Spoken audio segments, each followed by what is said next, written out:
Your Honor, alam po ba ninyo ang nakakain ng isang Pilipino na bigas sa loob ng isang taon? Nako. I don't have that Mabigat yan, data, Mr. President, Your Honor. Nako po. According to the Philippine Statistics Authority, ang isang Pilipino po, ang tawag po nila rito ay per capita consumption of rice.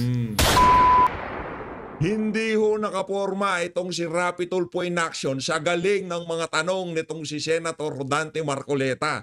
At itong si Jaime Marcos, ibang klase ho talaga tong alin na to. Basta merong mainit na tinatalakay sa plenaryo, hindi maaaring hindi siya umextra, hindi siya mag-ipal. Sen Jaime, kahit na anong gawin nyo sa susunod na eleksyon, hindi na kayo mananalo kasi tapos na ang termino nyo. Baka nga pinakiusap lang kayo ng kapatid yung bangag sa Comelec. Sabi siguro sa Comelec, siyempre blood is thicker than water, ika nga. O papanalunin mo na yan si Jaime kahit na pang number 12 lang siya, di ba?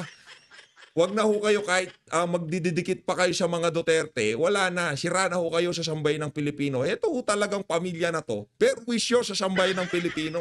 Etong si Martin Romualdez, gumawa na naman ho ng iskandalo. Ito mga kababayan, base ho dito sa pinaka-latest na speech nitong si Tamba doon sa ating huling video, binanatan niya ho ang Korte Suprema. Binalaan niya ho ang Korte Suprema. Romualdez warns Supreme Court justices, you are also impeachable official. Yan sinasabi natin.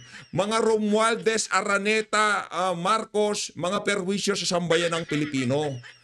Talaga wala na hong pakialam. Ika nga nasa desperate situation na itong si Martin Romualdez.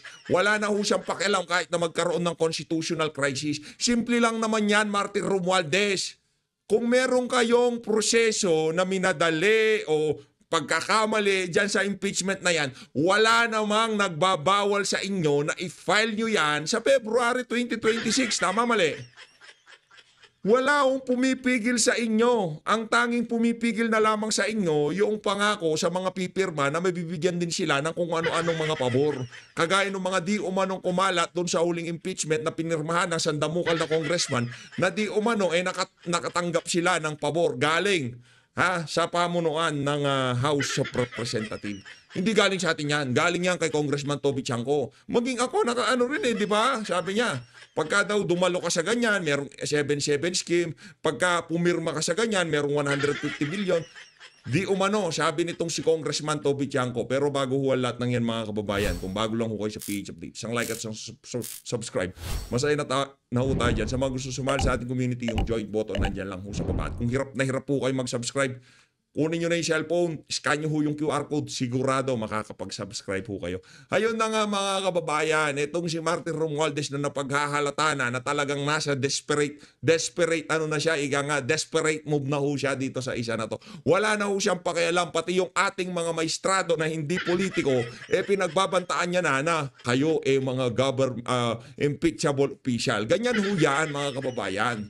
Ngayon, ito kung meron ho kayong kaibigan dyan sa Korte Suprema o meron ho kayong kakilala sa Korte Suprema, ito ho'y pinapaabot namin dito sa PH Update. Dito sa isa na to, 110% kahit anong maging desisyon ng Korte Suprema, susuportahan namin. Mapapabor o hindi pabor sa mga Duterte, susuportahan natin. Dahil yan ho ang Korte Suprema. Hindi natin pwedeng suwagin yan. Yang mga nandyan hindi mga politiko na hinahalal ng mga botanteng nabibigyan ng tig-1,000 pag araw ng kampanya, pag araw ng eleksyon. Yan ho nag-aral, nagpakadalubhasa sa batas. Tapos kung questionin nyo yung kanilang desisyon na unconstitutional yung impeachment, ba talaga magkakaproblema tayo dyan. Kung sakali man magkaroon ng krisis, magsaside ho tayo sa Korte Suprema at kailanman hindi tayo magsaside sa mga politikong kagaya ni Martin Tambaluslos Romualdez. Hindi ho makakakana ang mga ensaymada at talyanista vlogger dito. Wala ho silang lugar dito sa mga ganitong klaseng usapin. Kasi kung ano lamang in-feed sa kanila, yun lang ho ang mapag-uusapan nila. Hindi ho sila, wala ho silang malayang kaisipan na sabihin ng wala silang malayang kaisipan, malayang opinyon o malayang desisyon sa kanilang mga ginagawa dahil hawak ho sila sa lalamunan nung kung sino man ang nagpapasweldo sa kanila. Ayun na nga mga kababayan, ano pa bang meron tayo dito? Ayun, itong si Tulfo. Hindi muna si Tulfo. PH naman. Dito tayo kay Lacson. Base dito sa pinaka-latest na post ng Inquirer.net. Ito realidad di ba? Paano mo tatakutin yung mga maestrado dyan sa Korte Suprema? Ito ho ang pinaka-latest. At least 67 member of the House of Representatives in 2022 were allegedly contractors of their own government-funded infrastructure project, Senator Pampilo Ping Lacson said, rising press concern over long-standing conflict of interest and corruption in the national budget process. Paano tayo maniniwala sa mga congressman na gustong ipa-impeach itong si VP Sara, gayong yung mga kasamahan nila dyan, 62 member noong 2022 pa to. Marami nang kumita, ika nga, 2022. Sabi nitong si Ping Lacson, at least, humigit kumulang, nasa 67 congressman, contractor ng sarili nilang government-funded infrastructure project. Mantakin nyo yun mga kababayan, 67 congressman. Kung nung mga panahon na yun, yumaman, kumita itong mga naturang congressman na to, 2025 na ho tayo. Ika nga, marami nang nakakita dyan sa strategy na yan, kaya marami nang gumaya. Kaya ang tanong ho dito mga kababayan, gaano na ba karami yung mga congressman na sila na rin ang contractor, sila na rin ang supplier, at sila na rin ang naglalabi sa budget sa mga proyekto na yan. Nakakahiya, nakakadiri kayo dyan sa House of Representatives. Ano pa ba meron tayo dito? Nako, ito na nga ba sinasabi natin? Ito mga ganitong klaseng litanya, ito yung mga gusto kong pinag-uusapan. Ito, base ho dito kay Representative Egay Arice. Ito si Arice, patawa. Patawa ho itong si Arice. We are barking at the wrong tree. Hindi yung flood control ang pangunahing problema. Yung solid waste management. Boom. Boom. Bakit? Kasi umuulan ng basura. We're barking at the wrong tree daw. Hindi daw ang flood control ang problema. Ang problema ho mga kababayan, yung solid waste management. Ibig sabihin, umuulan ng basura. Nanggagaling sa mga sa mga clouds yung basura. Hindi natin malaman kung paano natin itatapon. Ganun ho ba yun? Kasi pagkakaalam ko, tubig yung bumababa. Ngayon yung tubig nag-a-accumulate, sobrang dami. Kahit na anong solid waste management mo, kung napakarami ng tubig, sa ayaw, sa gusto mo, babaha. Tama, mali. Hindi ko alam kung saan nanggagaling ito kaisipan ni Arice na to na we're barking at the wrong tree. Hindi raw ang problema ang flood control. So kakaumpisa pa lang ng inyong pagdinig diyan sa House of Representatives, meron na kagad kayong ibang sinisisi. Anak ng tokwa. Yaan ba ang sinasabi ni Marcos Jr. na mahiya naman kayo? Paano mahihiyayan, mga walang hiyayan? Ewan ko sa iyo, Arice. Hindi ko alam saan mo ginagaling yung mga banat mo na yan. Eto pa ho, mga kababayan. Kailangan na ho kasi natin pasadahin to. Kasi pagka hindi natin pinasadahan, matatambakan tayo. The House of Representatives on Monday elected an official and chairperson of various committees. Yeda Romualdez, Isabel Zamora, Yeda Romualdez, others get key house post. Ganyan nung kawalang ya. Di ba? Ang mga magkakamag-anak na yan, mga Zamora, Ortega, sila na lang.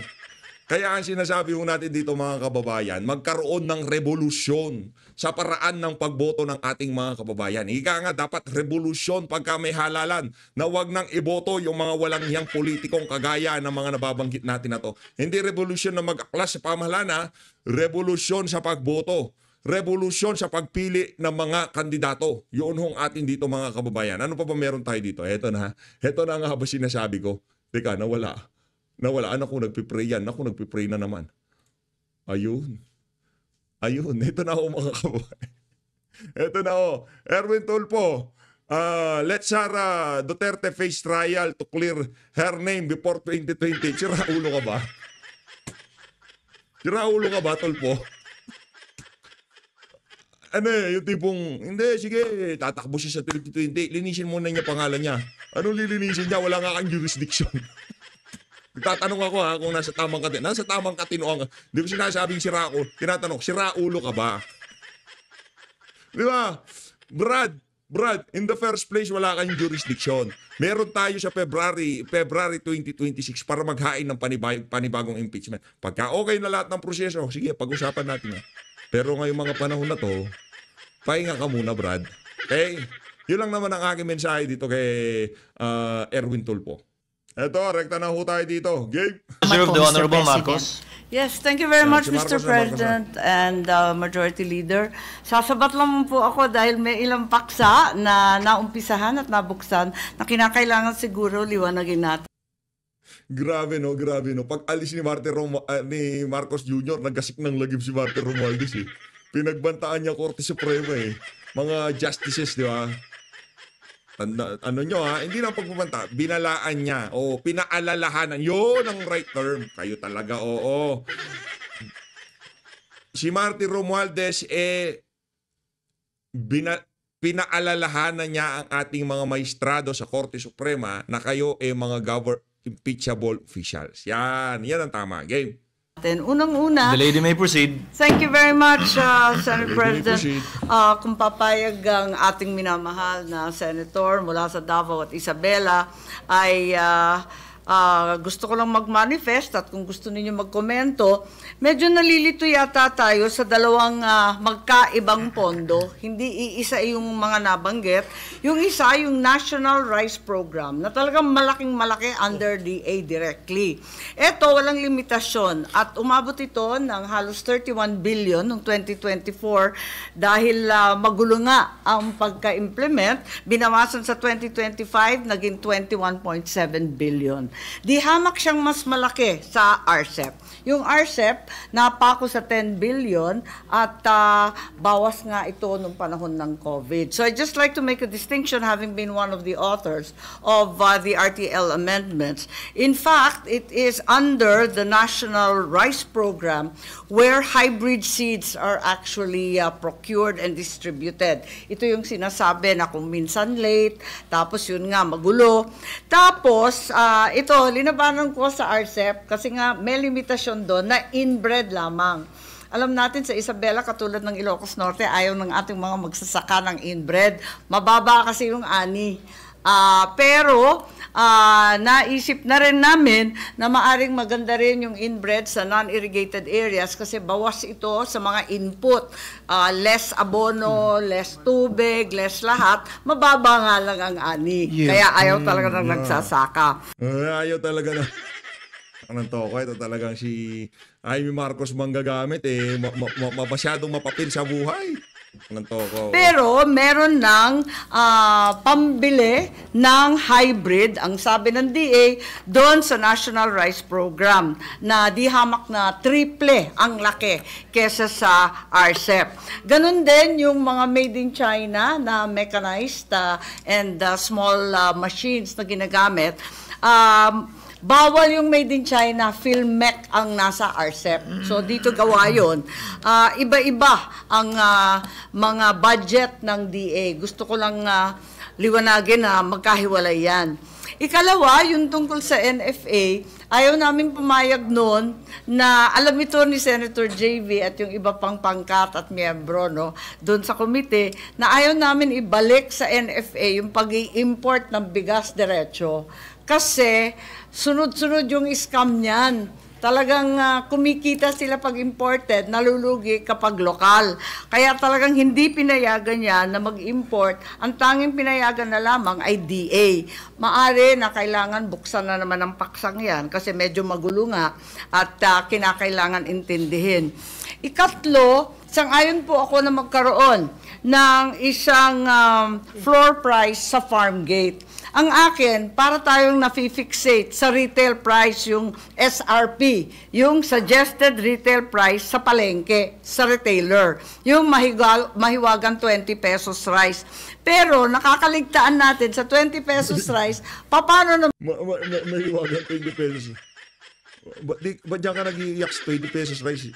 Kapatid mo na sumambit niyan. Punta ka sa Malacanang. naman yung magsasaka. Tuwa nga yung no? consumer sa 20, paano naman yung nagsasaka kung ampunan 15 to 17 pesos, pagkatapos ang benta mo sa 8 pesos, wala pang bumibili. Talagang nag-iiyakan at talagang nakakalungkot. Sa US, kung saan napakayaman na bansa, at pati mga nagsasaka talagang kumikita, lalo na sa mais, meron silang tinatawag na farm bill. Siguro panahon na tayo magkaroon ng farm bill kung saan may floor price ang ating farm gate, pati yung ating mga biyahero, trader, at yung mga nagkukumpuni and consolidator, may floor price din, at wag lamang yung SRP sa retail or sa palengke. At higit sa lahat, nabanggit na rin yung post-harvest, yung multi-purpose drying pavement, lahat ng national highway kung saan tinutuyo yung bigas. Yun ay isang solusyon na kung tutuusin, instant solution. Pagkat ang Pilipinas ay isa sa mga bansa kung saan napakataas ng ating post-harvest loss. Nasa 23% na nadudurog, nadudumihan, nahahaluan ng bato, lahat nasa kalsada. Sila ang may-ari ng kalsada natin.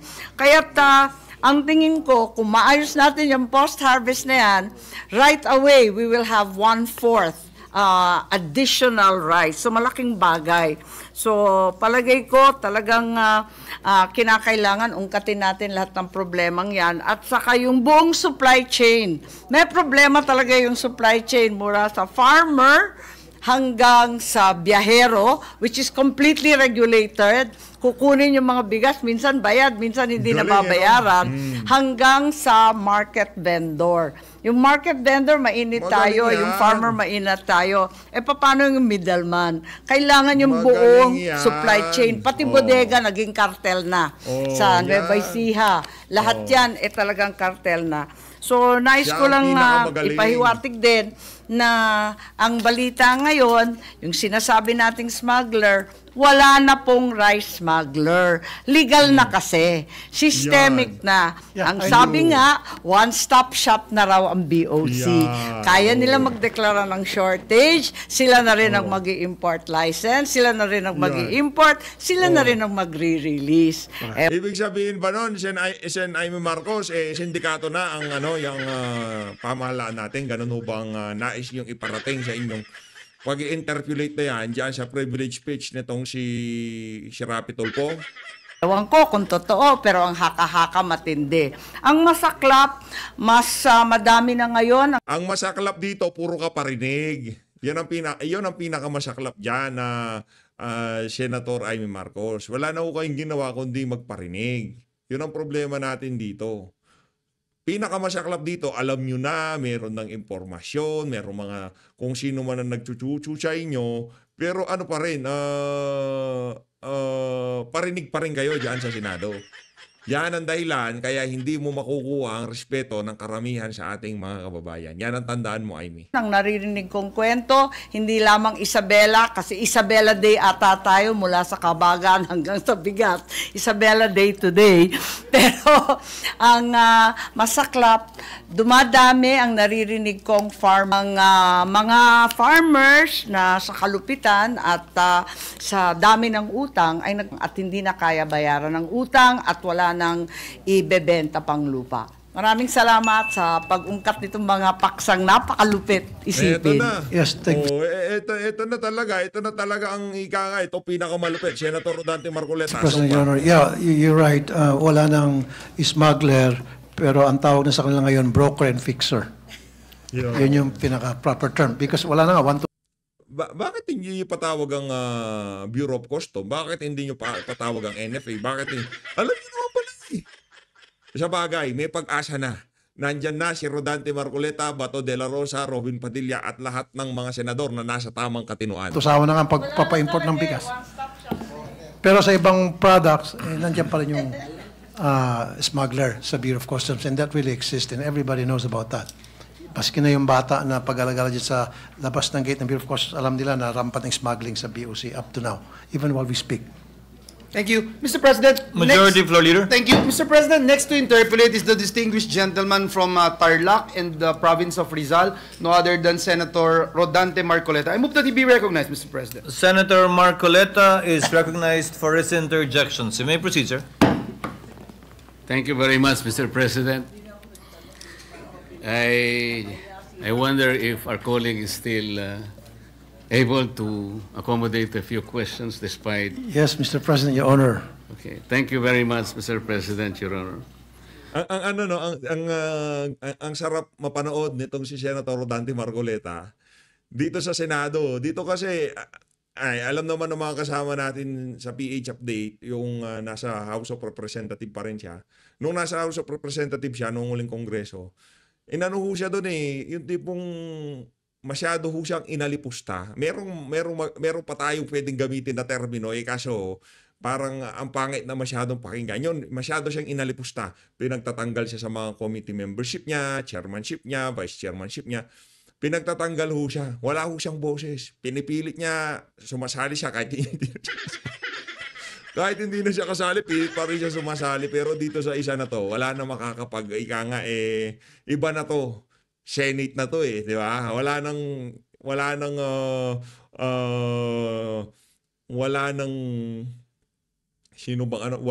Joel Chua na magsasabi sa kanya na hindi na kayo membro ng komite. Yan. Your Honor, alam po ba ninyo ang nakakain ng isang Pilipino na bigas sa loob ng isang taon? Nako, I don't have that mabigat yan, data, Mr. President, Your Honor.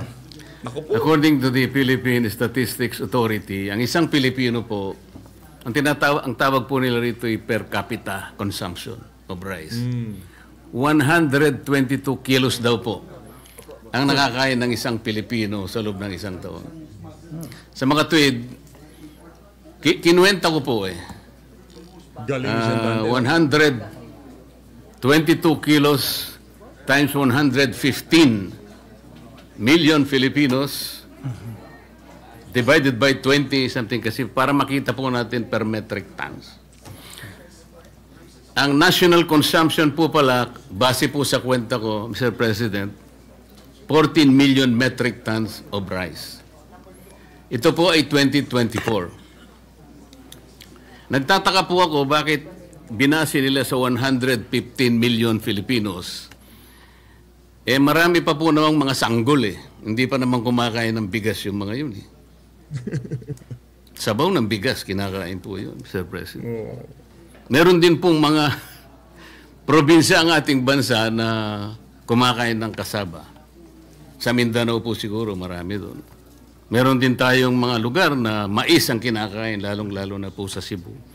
Sana po ay ibinawas sana ito. Ganun pa man, kahit na aminin po natin, Mr. President, na sa official record po ng PSA, ang atin pong consumption ay 15.5 million metric tons. Dinagdagan pa nga ng 1 milyon Sa kwenta ko 1 milyon at kalahati. Tinanong ko rin po yung production natin ng the same year. Ang sabi po nila, 19.3 million metric tons. So, ang sabi ko po, kukunti naman pala yung consumption natin. Mas malaki pa pala yung pinroduce natin, 19.3 million metric tons. Ipagpalagay mo ng 15.5 million metric tons ang kakainin ng bawat isang Pilipino. Di sana hindi tumaas ang presyo ng bigas. Wala pa pong importation dito, Mr. President. Sa production pa lang natin, kayang-kaya na nating takpan ang pangangailangan po ng bawat isang Pilipino. So nagtanong po ako sa aking mga kaibigan sa mga concerned agencies na ayaw na po nilang ipabanggit ang mga pangalan for obvious reasons. Paano po ako nangyari yun? This seems to be a very big conundrum for all of us. Hindi po nila mahipaliwanag, Mr. President. So dito po, kitang-kita natin ang napakalaking corruption na yung sinasabi po kanina ni Senator Jaime na supply chain. Kahit na po hindi natin tingnan doon Dito pa lang sa statistics na ito Sobra po ang ating production kesa pangangailangan natin sa pagkain. Kaya nakakabahala po kung bakit wala pa pong importation dito, bakit ganun na po ang kinalabasan. Kagaya rin po ng mga naunang nag-interpellate na ako po'y tinawagan din ng ating mga kababayan na mga magsasaka sa Tarlac sapagkat ako naman po ay taga-Tarlac at sa Pampanga. Lalong-lalo na po ang Pampanga, sa Minalin, sa Florida Blanca, Candaba at Santa Ana. Halos umiiyak po sila one month ago sapagkat yung pong bagong gapas na palay ay binibili na lamang po between 7 to 8 pesos per kilo.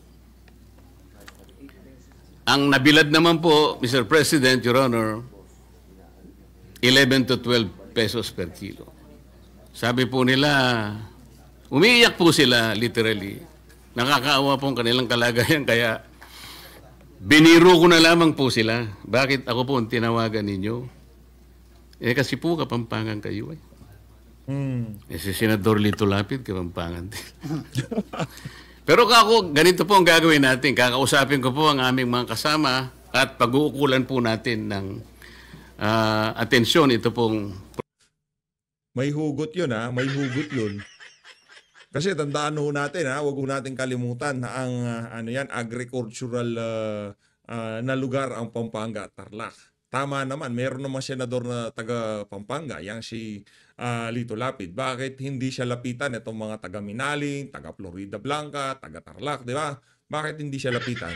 Bakit kailangan pa maging senador nitong si Rodante Marcoleta para maiparating diyan sa bulwagan na yan yung hinaing ng mga kababayan nating mga magsasaka diyan sa lugar na yan, di ba? Problemang ito. Tama naman po na kailangan natin pong lunasan kaagad. Sapagkat kagaya po ng sinabi nila, wala na po kami kanyang kinabukasan pagka ganito ang patuloy na mangyayari sa amin. Kasaptar lang po, katulad po ng pinag-uusapan nating tarification law, yung biyaya at pangako ng rice tarification law, sa barangay ko lamang po ay halos meron pang natitirang between 35 to 40 farmers na nabubuhay, Mr. President, Your Honor. Pero isa man sa kanila, nung tanungin ko, yung iba po ay meron ding nakalista sa RSBSA, pero ang karamihan po ay wala doon. Kaya nakikita ko, bakit wala sila sa RSBSA at yun namang nasa RSBSA, wala naman tinatanggap. Kaya kailangan po sigurong makita natin lahat yun, Mr. President. I totally agree with you, Mr. President, Your Honor. Pero kanina, medyo nakabulabog, nabanggit yung numero. Tama talaga kayo doon. Kung totoo yun, 14 million metric tons lang kailangan 115 Filipinos to makukonsume na rice in a year versus 19 million metric tons ang pinoproduce natin sa ating bansa na bigas. Ba't pa tayo mag-import? So that has to be investigated, Mr. President. Sa kanila po galing yung statistics, Mr. President. That is correct. That has to be investigated thoroughly.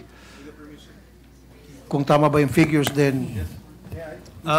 What is the pleasure of the Honorable Pangilinan? With the permission of Senator Marcoleta and Senator... Ito na. Yung umaastang magsasaka na nagtatanim ng pichay. Tagadilig ng mga alagang pechay ni Ate Shawi. With the permission of the gentleman who have the Thank floor, you. Senator Pangilinan may proceed. I may be mistaken, but I think the 19 million is palay. Igigiling pa yun. And 60% of that 19 million metric tons of palay becomes rice. So it's about 11.9 to 12 million na bigas. Kaya yung importation mo, yung consumption is 15 million bigas, 19 million yung palay. Ang problema dito, ang tagal mo nang naging senador. Ano na bang naiambag mo sa bansang Pilipinas? Yun ang mga tanong eh. Hindi na, alam nyo yung mga pabalik-balik na lang dyan. Wala na kaming pag-asa sa inyo. Kahit ano pa sabihin nyo dyan, hindi na kami nabibilib, hindi na kami naniniwala. Sino-sino yung mga yan? Soto, Lacson, Pangilinan, sino pa ba? Bam Aquino, Loren Legarda, wala na yung mga yan. Marinig ko lang yung pangalan na nagpapantig yung tenga ko. Pangilinan, gumagano na yung tipong kahit ano pang sabihin nyo, galing na kayo sa bulwagan na yan. Ilang beses nyo nang pinagdebatihan, ilang budget na nagdaan dyan sa plenaryo na yan. Diyan sa Senado na yan, di ba? Nandiyan kayo. Anong nagawa nyo? Ngayon, itong mga new bloods kung tawagin. Nagsasalita dyan, huwag na kayong sumausaw. Dahil wala naman kayong ambag dyan. Pagka yan ay giniling, magiging Giniling, oo. 60%, which is about 12 million. So, yung gap is about 2 million metric 2 tons. to 3 million. So dapat import natin no more than Well, 3 yes. million. Dapat, if we go by that Pagka ganon, yes. statistics, those numbers. hindi 5 million. Hindi. No? Meron din kasing binabantayan din kasi yung buffer stock dyan. Di ba? Tama, yung consumption, yung harvest, tapos yung kulang natin, yun ang i-import. Pero iba pa ho yung yung for example, may calamity, merong crisis, yung buffer natin o yung mga reserve natin. Yun kino-consider din yan. Pero hayaan na ho natin yan si Senator Rodante Marcoleta, yang si Tulfo, yang si Kiko Pangilinan, tsaka yung si PH. Wala namang alam dyan sa ganyan. Si Senator Rodante Marcoleta. Okay. Well, again, we will have to check the data, but I think that's...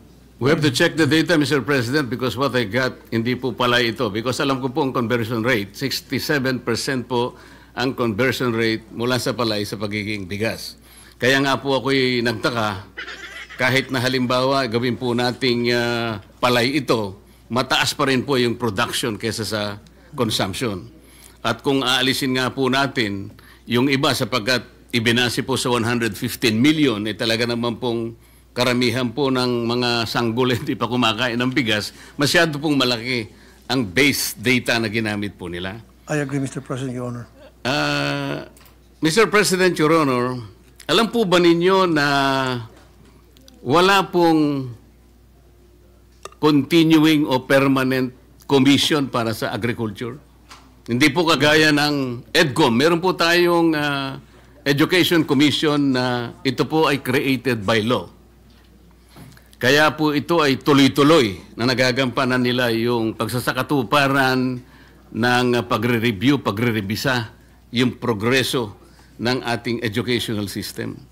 Ganon din po ang kuryente. Ang energy sector po natin, merong itinalagang JCEC kung tawagin. Ito po yung Joint Congressional Energy Commission na ito po ginawa rin ng batas. Pero ito pong agriculture, Mr. President, Your Honor, baka magtaka kayo, yung kauna-unahan po na joint commission o joint resolution ay nangyari lamang po sa pamagitan ng isang ang Congressional Commission ay ginamit lamang po ay Joint Resolution number 1. Hindi po batas. At ito po ay nangyari during the 10th Congress. Ibig sabihin po, Mr. President, Your Honor, 1995 o 30 taon nang nakararaan. Baka sakali pong i-consider ninyo, Mr. President, Your Honor, isabatas po natin ang pagsasagawa ng isang komisyon na magmo-monitor. Kasama po ninyo ako doon, sapagkat ako po ay isa ring magsasaka.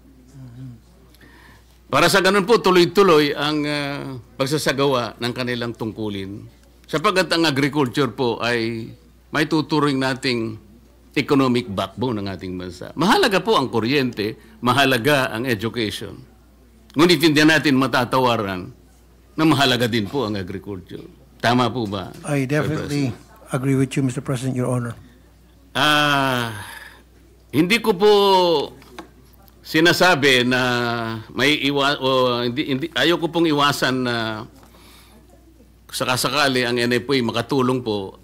I am with you in probably revisiting the NFA's function in relation to what it can do para sa ganun po ay maayos natin ang ating problema. But let us not put our eggs in one basket, Mr. President, Your Honor. Alam po ninyo, nakita ko po marami na pong mga batas na ginawa ang Congress. Meron po akong masasabing mangilan sa inyo. Halimbawa, meron po tayong batas na ginawa. Hindi ko na lang pong maalala ilang taon na nakararaan. Na doon po ay nagkaroon ng mandato na bigyan natin ng guaranteed price ang palay. Let us revisit that, Mr. President. Nandun po sa batas yun eh. Guaranteed price for palay. Ngunit hindi natutupad. Hindi nangyari. Sapagkat ang problema po rito ay implementation.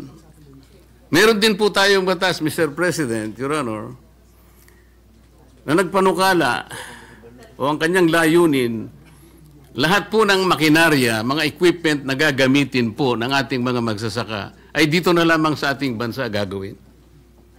Batas po yun. Kailanman hindi nagkaroon ng katuparan. Hanggang ngayon po nag-i-import tayo.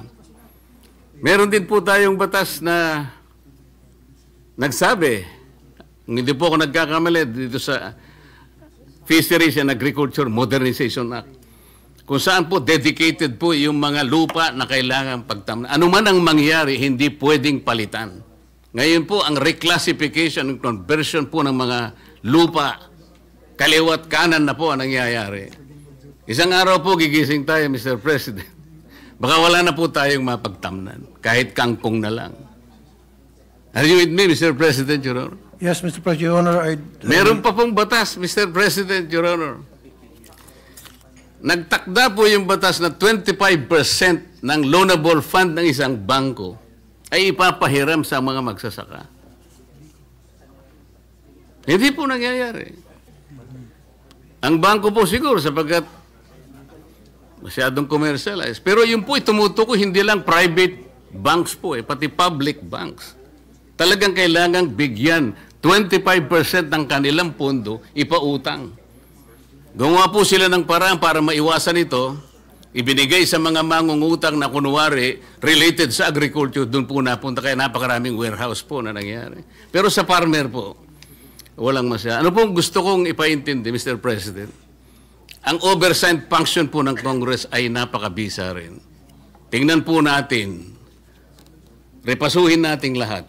At mula doon, marami po tayong may tutulong sa ating mga kababayan. Salamat po, Mr. President, Your Honor. Thank you, Mr. President. Saludo kay Senator Rodante Marcoleta. Yung mga ganyang klaseng senador ang kailangan natin.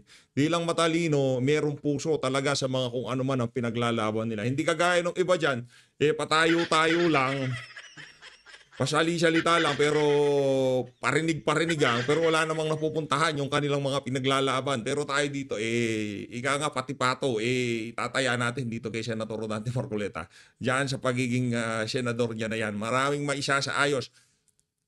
Pagkatapos ng 6 na taon sa 2032. Sa 2032, balikan niyo ho ako mga kababayan. Kung di man lahat, marami sa mga pinangako niyan, naisa katuparan. So Luis, maraming salamat po sa pagsuporta sa PH Update. Tuloy-tuloy lang po tayo sa pagsuporta sa mga nagmamahal kay dating Pangulong Rodrigo Duterte, kay BP Sara at yung mga senador at congressman na nasa tamang katinoan. Mag-ingat po kayong lahat. Mahalin natin ang Pilipinas.